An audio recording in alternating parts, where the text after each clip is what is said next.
Pembunuhan korban terjadi di dua daerah di Kota Parepare, Sulawesi Selatan. Seorang buruh bangunan mengalami luka bakar dan tidak sadarkan diri.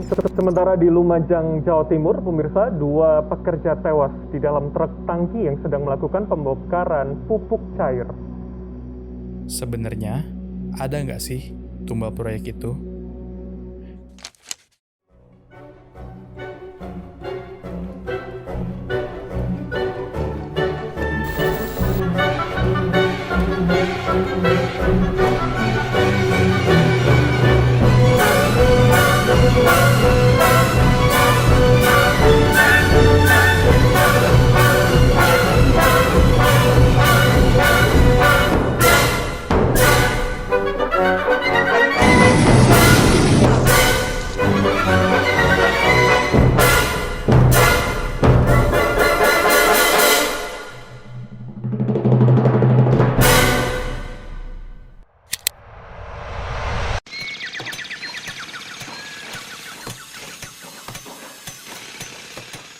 Sebenarnya, ada nggak sih tumbal proyek itu?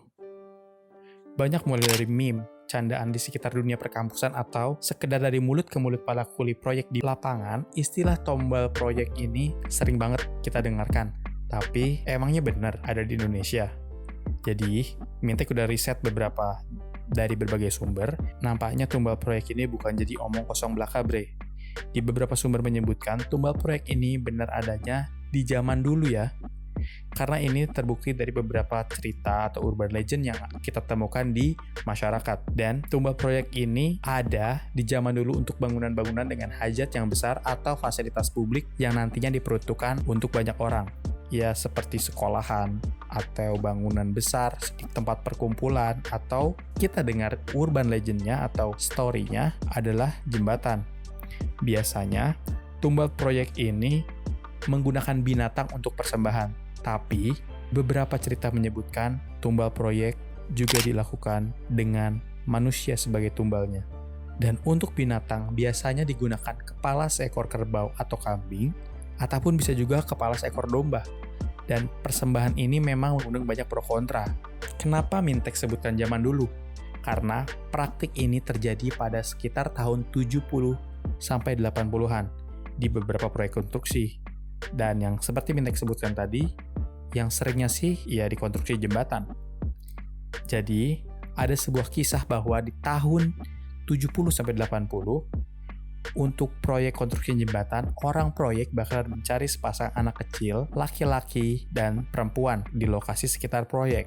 Nantinya, dua orang anak malang tersebut yang berhasil dibujuk bakalan ditimbun hidup-hidup dengan beton di pilar penyangga jembatan sebelah kanan dan kirinya. Fenomena ini bertujuan untuk agar ruh kedua anak tersebut menjadi penjaga jembatan dan membuat jembatan lebih kokoh dan awet.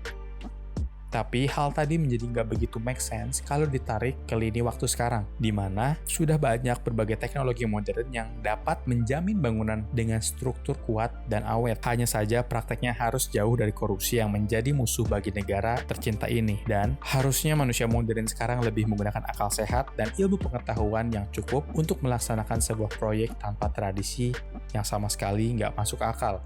Kalaupun ada tradisi ini, Mintek kira profesi K3 kayak safety officer bakal gulung tikar karena esensi untuk menjaga dan menjamin keselamatan tenaga kerjaannya tidak terlaksana. Peace. Jadi, fenomena tumbal proyek ini nampaknya sekarang hanya sebagai candaan belaka. Apa sekarang masih ada? Coba komen di bawah ya, bre.